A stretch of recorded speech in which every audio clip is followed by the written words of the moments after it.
ఓం శాంతి 9/1/2026 మధురమైన పిల్లలు, great great grand father అనగా సర్వధర్మపితలకు కూడా ఆదిపిత ప్రజాపిత బ్రహ్మ. వారి కర్తవ్యం గురించి పిల్లలైన మీకు మాత్రమే తెలుసు. ప్రశ్న: కర్మలను శ్రేష్టంగా తయారు చేసుకునేందుకు యుక్తి ఏమిటి? జవాబు: ఈ జన్మలోని ఏ కర్మను తండ్రి నుండి దాచిపెట్టకండి. శ్రీమతం అనుసారంగా కర్మలు చేసినట్లయితే ప్రతి కర్మ శ్రేష్టంగా అవుతుంది. మొత్తం అంతా కర్మలపైనే ఆధారపడి ఉంది. ఒకవేళ ఏదైనా పాపకర్మ చేసి దాచిపెట్టినట్లయితే దానికి 100 రెట్ల శిక్ష పడుతుంది. పాపం వృద్ధి చెందుతూ ఉంటుంది. తండ్రితో యోగం తెగిపోతుంది. ఇక అలా దాచిపెట్టేవారు సర్వనాశనమైపోతారు. అందుకే సత్యమైన తండ్రితో సత్యంగా ఉండండి. ఓం శాంతి. ఈ పాత ప్రపంచంలో ఇప్పుడు మనం కొద్ది రోజుల బాటసార్లమని, చాలా కాలం దూరమైన తర్వాత కలిసిన మధురాతి మధురమైన పిల్లలు అర్థం చేసుకున్నారు. ప్రపంచంలోని మనుషులు ఇక్కడింకా 40,000 సంవత్సరాలు ఉండేది ఉందని భావిస్తారు. పిల్లలైన మీకైతే నిశ్చయం ఉంది కదా. ఈ విషయాలను మర్చిపోకండి. ఇక్కడ కూర్చున్నప్పుడు పిల్లలైన మీరు లోపల చాలా పులకరించిపోవాలి. ఈ కళ్ల ద్వారా ఏదైతే చూస్తున్నారో ఇదంతా వినాశనమయ్యేది ఉంది. ఆత్మ అయితే అవినాశి. ఆత్మలమైన మనము పూర్తి 84 జన్మలు తీసుకున్నామని, ఇప్పుడు తండ్రి తీసుకువెళ్లేందుకు వచ్చారని ఇది కూడా బుద్ధిలో ఉంది. పాత ప్రపంచం ఎప్పుడైతే పూర్తవుతుందో అప్పుడు తండ్రి కొత్త ప్రపంచాన్ని తయారు చేయడానికి వస్తారు. కొత్త ప్రపంచం నుండి పాత ప్రపంచంగా, మళ్లీ పాత ప్రపంచం నుండి కొత్త ప్రపంచంగా అయ్యే ఈ చక్రం గురించి మీ బుద్ధిలో జ్ఞానం ఉంది. అనేకసార్లు మనం ఈ చక్రంలో తిరిగాము. ఇప్పుడు ఈ చక్రం పూర్తవుతుంది. ఆ తర్వాత కొత్త ప్రపంచంలో కొద్దిమంది దేవతలమైన మనమే ఉంటాము. అక్కడ మనుషులుండరు. ఇప్పుడు మనం మనుషుల నుండి దేవతలుగా అవుతున్నాము. ఈ విషయంలోనైతే పక్కా నిశ్చయం ఉంది కదా. ఇకపోతే కర్మలపైనే మొత్తమంతా ఆధారపడి ఉంది. మనుషులు తప్పుడు కర్మలు చేసినప్పుడు అవి తప్పకుండా లోపల తింటూ ఉంటాయి. అందుకే తండ్రి అడుగుతున్నారు, ఈ జన్మలో ఎటువంటి పాపాలైతే ఏమీ చేయలేదు కదా. ఇది ఉన్నదే చీచీ రావణ రాజ్యము. ఇది కూడా మీరు అర్థం చేసుకున్నారు. రావణుడు అన్న పేరు ఎవరిది అనేది ప్రపంచానికి తెలీదు. రామరాజ్యం కావాలని బాపూజీ అనేవారు కానీ దాని అర్థం వారికి తెలీదు. రామరాజ్యం ఏ రకంగా ఉంటుంది అనేది ఇప్పుడు అనంతమైన తండ్రి అర్థం చేయిస్తున్నారు. ఇదైతే అంధకారమయమైన ప్రపంచము. ఇప్పుడు అనంతమైన తండ్రి పిల్లలకు వారసత్వాన్ని ఇస్తున్నారు. ఇప్పుడు మీరు భక్తి చెయ్యరు. ఇప్పుడు తండ్రి చెయ్యి లభించింది. తండ్రి ఆధారం లేనప్పుడు మీరు విషయ వైతరణి నదిలో మునకలు వేస్తూ ఉండేవారు. అర్ధకల్పం భక్తే ఉంటుంది. జ్ఞానం లభించడంతో మీరు కొత్త ప్రపంచమైన సత్యుగంలోకి వెళ్ళిపోతారు. మేం బాబాను స్మృతి చేస్తూ చేస్తూ పవిత్రంగా అయిపోతాము. ఆ తర్వాత పవిత్ర రాజ్యంలోకి వస్తాము అని ఇప్పుడు పిల్లలైన మీకు ఈ నిశ్చయం ఉంది. ఈ జ్ఞానం కూడా ఇప్పుడు పురుషోత్తమ సంగం యుగంలో మీకు లభిస్తుంది. ఇది పురుషోత్తమ సంగం యుగము. ఈ సమయంలో మీరు చీచీగా ఉన్నవారి నుండి పుష్పాలుగా, ముళ్ల నుండి పుష్పాలుగా తయారవుతున్నారు. అలా ఎవరు తయారు చేస్తారు? తండ్రి. మీరు తండ్రిని తెలుసుకున్నారు. ఆత్మలమైన మనకు వారు అనంతమైన తండ్రి. లౌకిక తండ్రిని అనంతమైన తండ్రి అని అనరు. ఆత్మల విషయంలో పారలౌకిక తండ్రి అందరికీ తండ్రి అవుతారు. అలాగే బ్రహ్మ యొక్క కర్తవ్యం గురించి కూడా కావాలి కదా. పిల్లలైన మీరు అందరి కర్తవ్యాల గురించి తెలుసుకున్నారు. విష్ణు యొక్క కర్తవ్యం గురించి కూడా తెలుసు. వారు ఎంతగా అలంకరించబడి ఉన్నారు. వారు స్వర్గానికి యజమాని కదా. ఇతణ్ణైతే సంగంయుగం వారనే అంటారు. మూలవతనం, సూక్ష్మవతనం, స్థూలవతనం ఇవి కూడా సంగంయుగంలోనే ఉంటాయి కదా. తండ్రి అర్థం చేయిస్తున్నారు, పాత ప్రపంచం మరియు కొత్త ప్రపంచం యొక్క సంగమం ఇది. ఓ పతిత పావన రండి అని పిలుస్తారు కూడా. పావన ప్రపంచం కొత్త ప్రపంచం మరియు పతిత ప్రపంచం పాత ప్రపంచం. అనంతమైన తండ్రి పాత్ర కూడా ఉందని మీకు తెలుసు. వారు క్రియేటర్, డైరెక్టర్ కదా. అందరూ ఒప్పుకుంటున్నారంటే తప్పకుండా వారికి ఏదో పాత్ర ఉంటుంది కదా. వారిని మానవుడు అని అనరు. వారికైతే శరీరం లేదు. మిగిలిన వారందరినీ మనుషులు అని అంటారు, లేక దేవతలని అంటారు. శివ్ బాబానైతే దేవత అని కాని మనిషి అని కాని అనలేరు. ఎందుకంటే వారికి శరీరమే లేదు. ఈ శరీరాన్ని అల్పకాలికంగా తీసుకున్నారు. వారు మధురాతి మధురమైన పిల్లలకు స్వయంగా చెప్తున్నారు, నేను శరీరం లేకుండా రాజయోగాన్ని ఎలా నేర్పించను? నన్ను మనుషులు రాళ్లల్లో రప్పల్లో ఉంటానని అన్నారు. కాని నేను ఎలా వస్తాను అనేది ఇప్పుడు పిల్లలైన మీకు తెలుసు. ఇప్పుడు మీరు రాజయోగాన్ని నేర్చుకుంటున్నారు. దీనిని మనుషులెవ్వరూ నేర్పించలేరు. దేవతలు సత్యుగి రాజ్యాన్ని ఎలా తీసుకున్నారు? తప్పకుండా పురుషోత్తమ సంగంయుగంలో రాజయోగం నేర్చుకుని ఉంటారు. కనుక దీనిని స్మరణ చేసుకుంటూ పిల్లలైన మీకిప్పుడు అపారమైన సంతోషం ఉండాలి. మనమిప్పుడు 84 జన్మల చక్రాన్ని పూర్తి చేశాము. తండ్రి కల్పకల్పము వస్తారు. ఇది అనేక జన్మల అంతిమ జన్మ అని తండ్రి స్వయంగా అంటారు. పూర్వము సత్యుగ రాకుమారునిగా ఉన్న శ్రీకృష్ణుడే మళ్లీ 84 జన్మల చక్రంలో తిరుగుతారు. మీరు శివునికైతే 84 జన్మలని చెప్పరు. మీలో కూడా నంబర్వారు పురుషార్థానుసారంగా తెలుసు. మాయ చాలా కఠినమైనది. అది ఎవ్వర్నీ విడిచిపెట్టదు. ఈ విషయం తండ్రికి బాగా తెలుసు. అలాగని తండ్రి అంతర్యామి అని భావించకండి. కాదు, వారు అందరి నడవడిక ద్వారా తెలుసుకుంటారు. మాయ పూర్తిగా పచ్చిగానే కడుపులో వేసేసుకుంటుందని సమాచారాలు వస్తాయి. ఇటువంటి విషయాలెన్నో పిల్లలైన మీకు తెలియవు. తండ్రికైతే అన్నీ తెలుస్తాయి. కాని మనుషులు బాబా అంతర్యామి అని భావిస్తారు. తండ్రి అంటారు, నేను అంతర్యామిని కాను. ప్రతి ఒక్కరి నడవడిక ద్వారా అంతా తెలుస్తుంది. చాలా చీచీ నడవడికను నడుస్తారు. తండ్రి పిల్లలను అప్రమత్తం చేస్తున్నారు. మాయ నుండి సంభాళించుకోవాలి. మాయ ఎటువంటిదంటే అది ఏదో ఒక రూపంలో పూర్తిగా మింగేస్తుంది.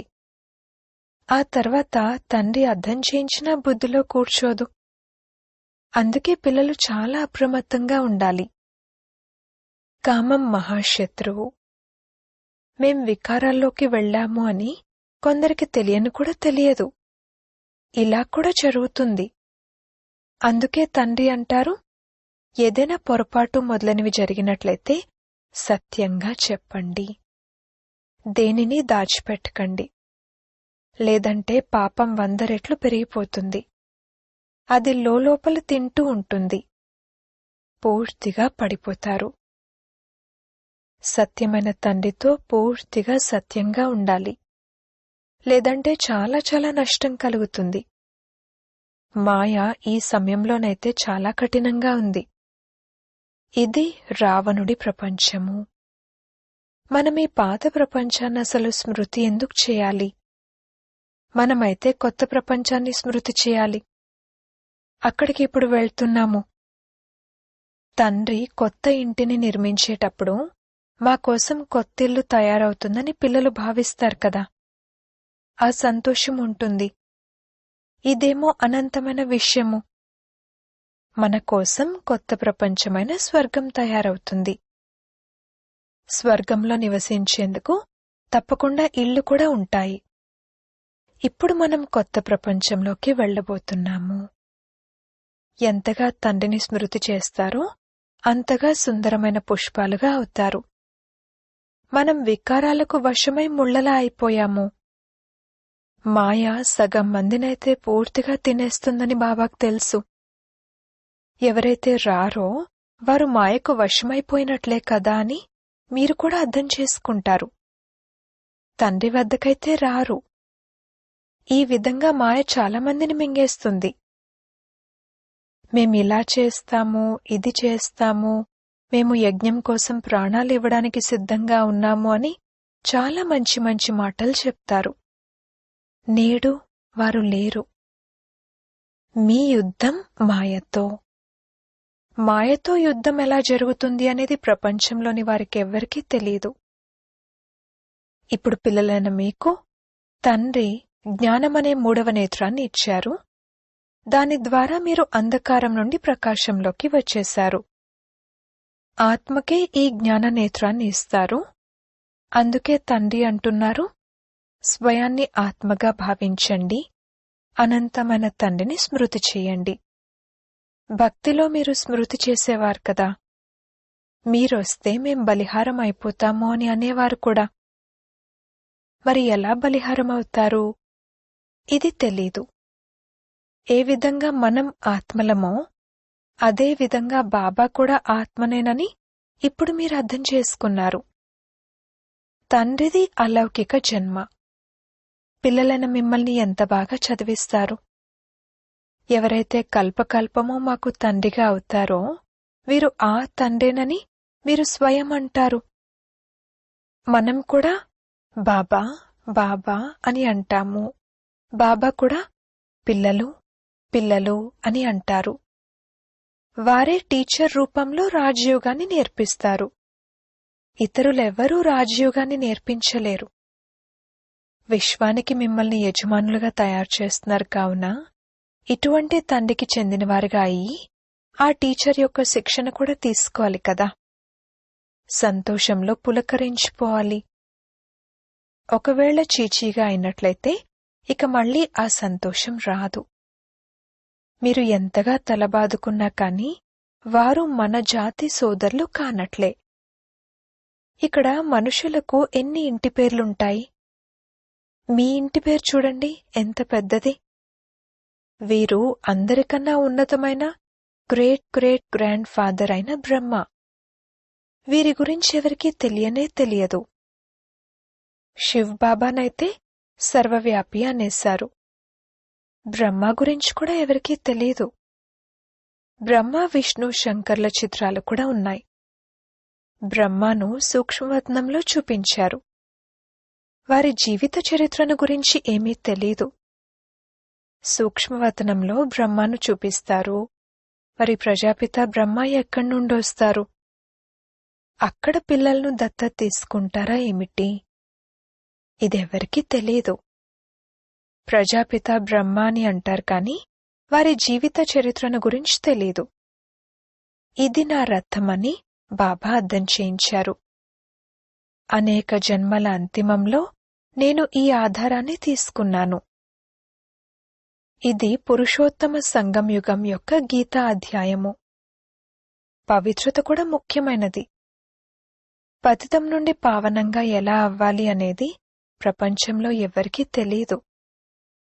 దేహసహితంగా అన్నింటినీ మర్చిపోండి, ఒక్క తండ్రిని స్మృతి చేయండి, అప్పుడు మాయ యొక్క పాపకర్మలన్నీ భస్మమైపోతాయి అని సాధు సన్యాసులు మొదలైన వారెప్పుడూ ఈ విధంగా చెప్పరు.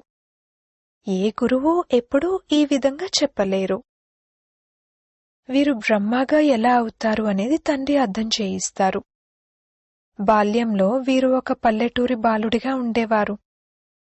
ప్రారంభం నుండి మొదలుకుని చివరి వరకు 84 జన్మలు తీసుకున్నారు. కొత్త ప్రపంచమే మళ్లీ పాతదిగా అవుతుంది.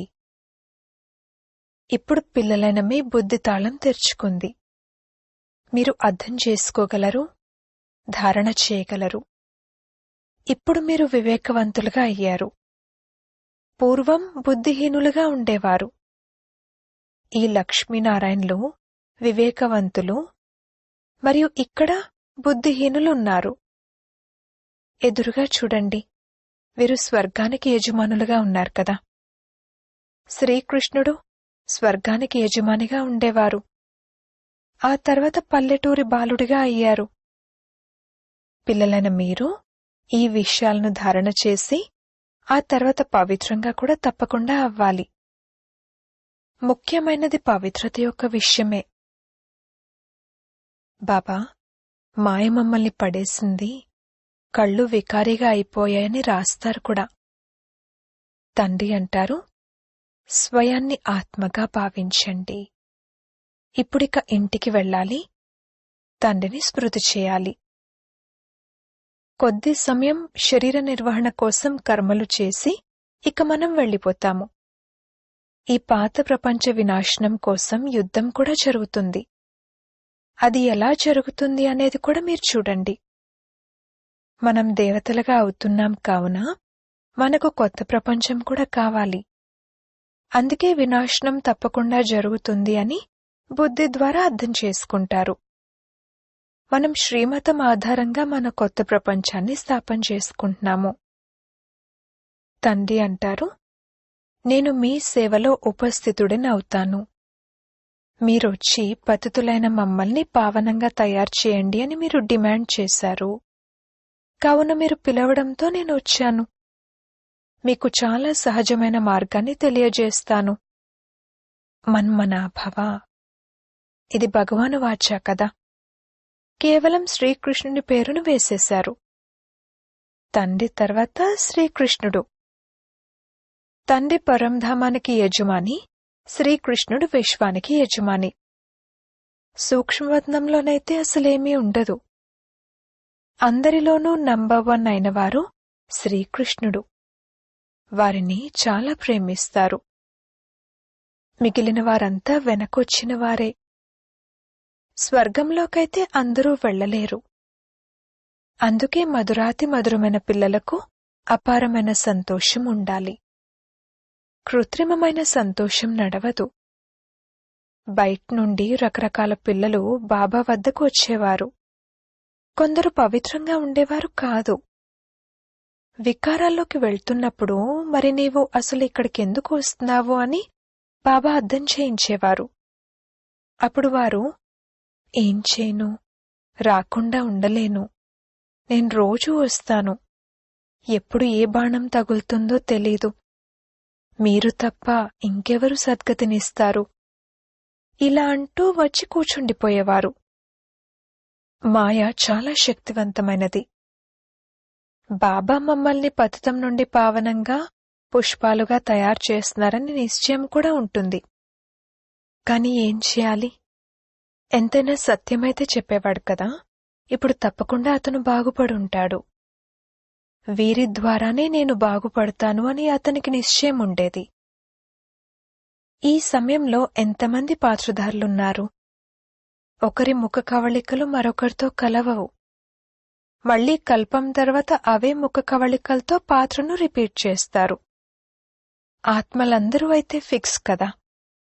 పాత్రధారులందరూ పూర్తిగా యాక్యురేట్ పాత్రను అభినయిస్తూ ఉంటారు. కొద్దిగా కూడా తేడా ఉండదు. ఆత్మలందరూ అవినాశి. వారిలో పాత్ర కూడా అవినాశిగా నిశ్చితమై ఉంది. ఇవి ఎంతగా అర్థం చేయించవలసిన విషయాలు. ఎంతగా అర్థం చేయిస్తారు, అయినా కూడా మర్చిపోతారు. అర్థం చేయించలేరు. ఇది కూడా డ్రామాలో జరగాల్సి ఉంది. ప్రతి కల్పము రాజ్యమైతే తప్పకుండా స్థాపన అవుతుంది. సత్యుగంలోకి కొద్దిమంది మాత్రమే వస్తారు, అది కూడా నంబర్ వారుగా. ఇక్కడ కూడా నంబర్ వారుగా ఉన్నారు కదా. ఎవరి పాత్ర గురించి ఎవరికి వారికే తెలుస్తుంది, ఇతరులెవ్వరూ తెలుసుకోలేరు. అచ్చా, మధురాతి మధురమైన సిక్కిల్లదే పిల్లలకు మాతాపిత బాప్దాదాల ప్రియ స్మృతులు మరియు గుడ్ మార్నింగ్. ఆత్మిక పిల్లలకు ఆత్మిక తండ్రి నమస్తే. ధారణ కొరకు ముఖ్య సారము. మొదటి పాయింట్, సత్యమైన తండ్రితో సదా సత్యంగా ఉండాలి. తండ్రిపై పూర్తిగా బలిహారం అవ్వాలి. 2వ పాయింట్, జ్ఞానాన్ని ధారణ చేసి వివేకవంతులుగా అవ్వాలి. లోలోపల అపారమైన సంతోషంలో ఉండాలి. శ్రీమతానికి విరుద్ధమైన పనులేవీ చేసి సంతోషాన్ని దూరం చేసుకోకూడదు. వరదానము: డ్రామా పాయింట్ యొక్క అనుభవం ద్వారా సదా సాక్షి స్థితిలో ఉండే స్థిరమైన దృఢమైన వారిగా కండి. డ్రామా పాయింట్ యొక్క అనుభవం కలవారెవరైతే ఉంటారో వారు సదా సాక్షి స్థితిలో స్థితులై ఏకరస స్థిరమైన దృఢమైన స్థితిని అనుభవం చేస్తారు. డ్రామా పాయింట్ యొక్క అనుభవం కల ఆత్మ ఎప్పుడు కూడా చెడులో చెడు చూడకుండా మంచినే చూస్తారు, అనగా వారికి స్వకళ్యాణం యొక్క మార్గం కనిపిస్తుంది. అకళ్యాణం యొక్క ఖాతా సమాప్తమైంది. మీరు కళ్యాణకారి తండ్రికి పిల్లలు. ఇది కళ్యాణకారి యుగము. ఈ జ్ఞానం మరియు అనుభవం యొక్క అథారిటీ ద్వారా స్థిరమైన వారిగా దృఢమైన వారిగా కండి. స్లోగన్: ఎవరైతే సమయాన్ని అమూల్యమైనదిగా భావిస్తూ సఫలం చేస్తారో వారు సమయానికి మోసపోరు. అవ్యక్త ప్రేరణలు: ఈ అవ్యక్త మాసంలో బంధనముక్తులుగా ఉంటూ జీవన్ముక్త స్థితిని అనుభవం చేయండి. జ్ఞాన ఖజానా ద్వారా ఈ సమయంలోనే ముక్తి జీవన్ముక్తులను అనుభవం చేయాలి. దుఃఖం అశాంతికి కల కారణాలేమున్నా, వికారాలేమున్నా వాటి నుండి ముక్తులుగా అవ్వాలి. ఒకవేళ ఏవైనా వికారాలు వచ్చినా కూడా విజయులుగా అవ్వాలి, ఓడిపోకూడదు. అనేక వ్యర్థ సంకల్పాలు, వికల్పాలు, వికర్మల నుండి ముక్తులుగా అవ్వటము ఇదే జీవన్ముక్త అవస్థ. ఓం శాంతి.